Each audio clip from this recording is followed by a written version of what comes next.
नमस्ते प्रणाम। सिंगर उषा 1224 ने हमारे यूट्यूब चैनल पर सभी भाई बहनों का स्वागत है। मैं एक बहुत अच्छा प्यारा सा सोहर का उठान चुटकुला लेकर आई हूँ।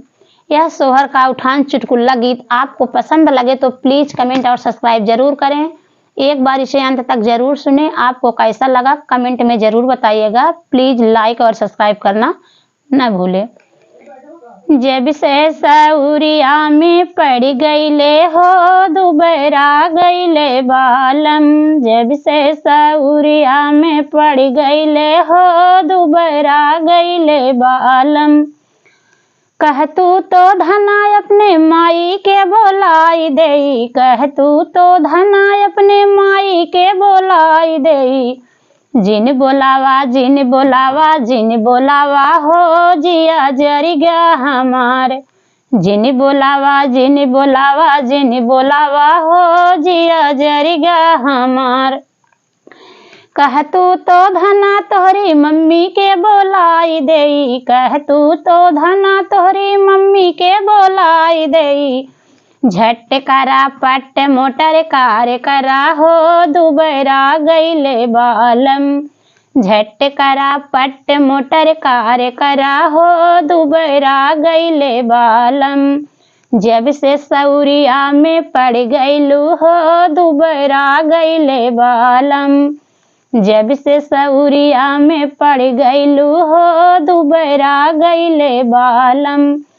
कह तू तो धना अपने चाची के बोलाई देई। कह तू तो धना अपने चाची के बोलाई देई। जिन बोलावा जिन बोलावा जिन बोलावा हो जिया जरिगा हमार।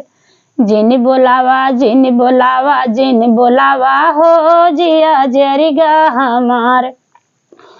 कह तू तो धना तोहरी चाची के बोलाई देई। कह तू तो धना तोहरी चाची के बोलाई देई।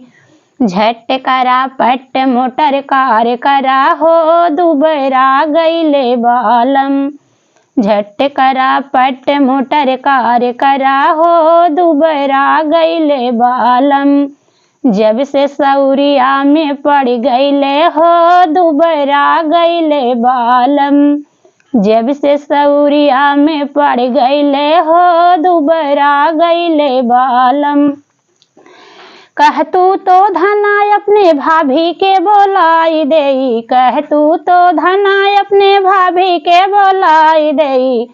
जिन बोलावा जिन बोलावा जिन बोलावा हो जिया जरी गया हमार। जिन बोलावा जिन बोलावा जिन बोलावा हो जिया जरी गया हमार। कह तू तो धना तोहरी भाभी के बोलाई देई। कह तू तो धना तोहरी भाभी के बोलाई देई।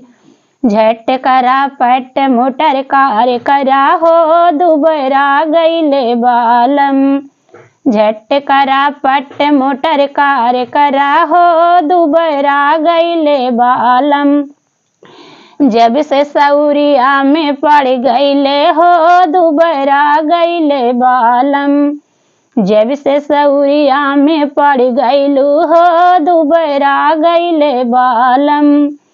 कह तू तो धना अपने दीदी के बोलाई देई। कह तू तो धना अपने दीदी के बोलाई देई।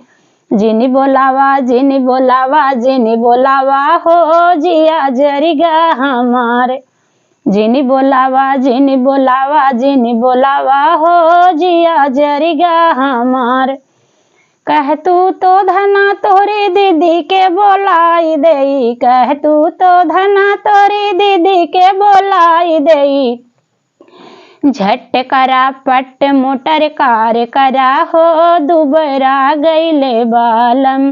झट करा पट मोटर कार करा हो दुबरा गईले बालम। जब से सौरिया में पड़ गईलू हो दुबरा गईले बालम। जब से सौरिया में पड़ गईलू हो दुबरा गईले बालम।